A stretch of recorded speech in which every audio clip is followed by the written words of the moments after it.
Bueno, muy buenos días, Mario, y nada, en primer lugar agradecerte en nombre de la Universidad de Deusto pues tu magnífica presentación, en la cual hemos podido ver un poco qué es esto de los grafos y qué es esto de las nuevas bases de datos de grafos, y sobre todo la vinculación que han tenido, que yo creo que es lo que les ha puesto un poco en la palestra de las conversaciones con los papeles de Panamá, ¿no? Que ha sido una tecnología nuclear.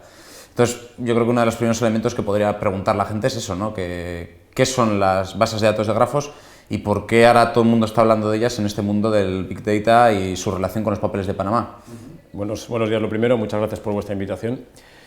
Bueno, realmente es un cambio de paradigma en la manera de almacenar y procesar la información que nos permite acercarnos mucho más al conocimiento humano. Realmente los grafos existen desde el siglo XVII, los inventó Euler para hacer una especie como de mini concurso o algo por el estilo de cómo cruzar los puentes de Königsberg y pasar dos veces por el mismo sitio, por el mismo puente.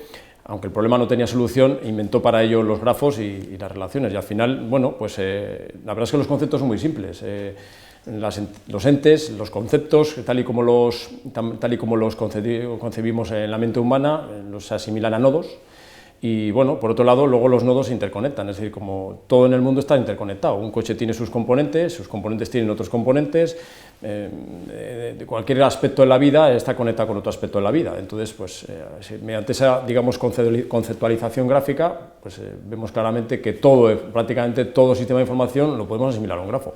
Entonces, los sistemas de información del futuro podemos decir que vendrán con este nuevo paradigma, y también, en cierto modo, ¿qué hacemos con los que ya tenemos? Que llevamos almacenando información desde los años 40, 50 a gran escala. Es una buena pregunta porque, bueno, se estima que para el 2019 de en torno al 80-90% de las bases de datos ya serán de grafos. Eso no quiere decir que sea solo una sola base de datos de grafos y además de un solo proveedor, una sola solución, pero que son grafos. Facebook es un grafo, Google es un grafo, LinkedIn es un grafo. En general, o sea, la mayoría de las informaciones, por ejemplo, de redes sociales son grafos, y ahora lo que están, digamos, pensando las compañías, sobre todo las grandes corporaciones, es: tengo un montón de información relacionada en mis sistemas tradicionales que estoy viendo que también es un grafo y que me va a dar cuenta que tengo información relacionada cuando antes ni siquiera me daba cuenta de ello. Claro. Entonces, ¿el futuro pasa por los grafos? Sin lugar a duda. ¿Que todo sea con grafos? Bueno, yo creo que eso con matices. Yo creo que cada cosa es para lo que es. Por ejemplo, hacer una analítica de información masiva, pues los famosos tablones y su procesamiento, ya sea con Hadoop, ya sea con informática más analítica al uso, van a seguir persistiendo, sin lugar a dudas. Y si yo fuera un administrador de una base de datos que creamos en los años 70, 80 para una gran institución, ¿tengo que estar preocupado o lo tengo que ver como una oportunidad? Es decir, ¿esto qué me trae? ¿En qué me diferencia mi base de datos relacional que ya tengo? Más que, no, preocupado no, sin lugar a dudas, lo que eso es una oportunidad.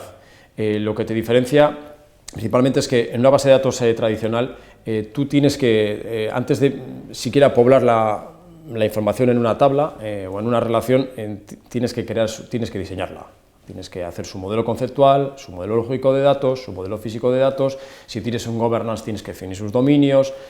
Es decir, hay una serie de pasos que en cierta medida son bastante pesados para las organizaciones antes de conseguir que el dato esté en la tabla, luego tengas información, ¿vale?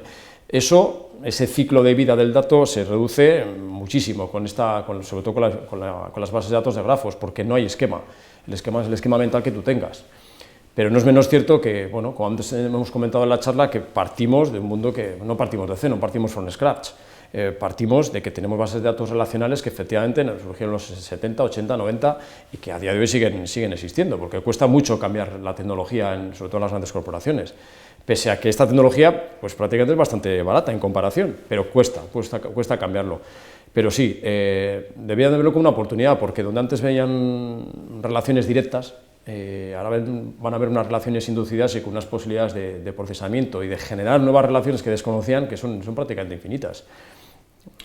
Por lo tanto, estoy pensando en otro escenario que nos suele costar un poco a las grandes organizaciones, que es una cosa tan simple como meter un nuevo campo en una tabla.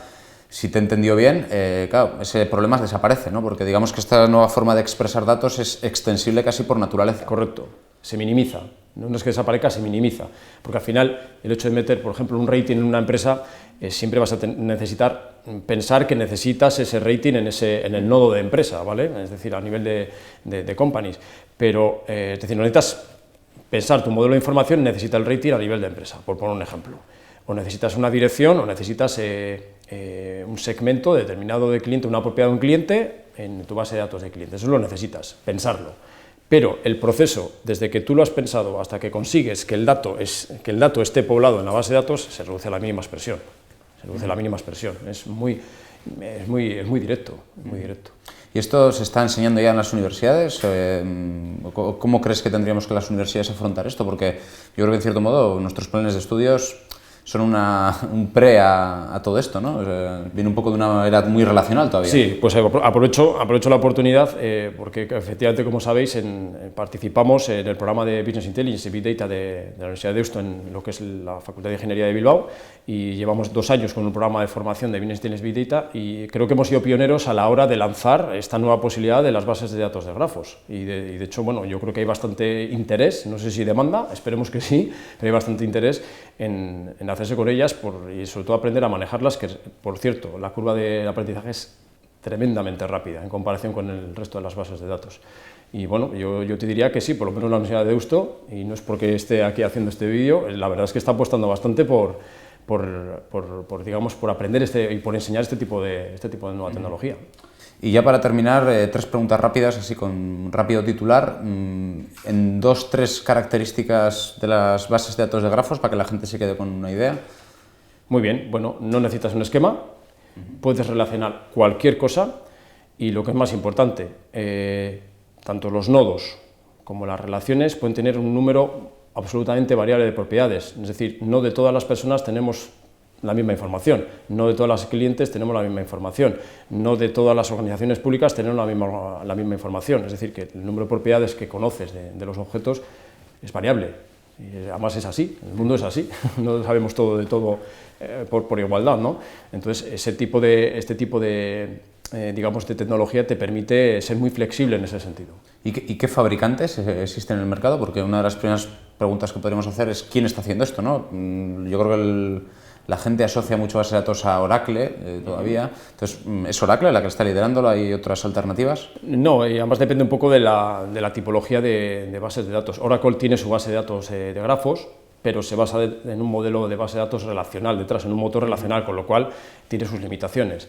Luego también tenemos OrientDB, tenemos TitanDB, pero se basan en bases de datos, denominadas triples o RFCs que cumplen un determinado estándar a nivel mundial, que efectivamente es muy potente y que al estar estandarizadas todo el mundo se había utilizado de la misma manera.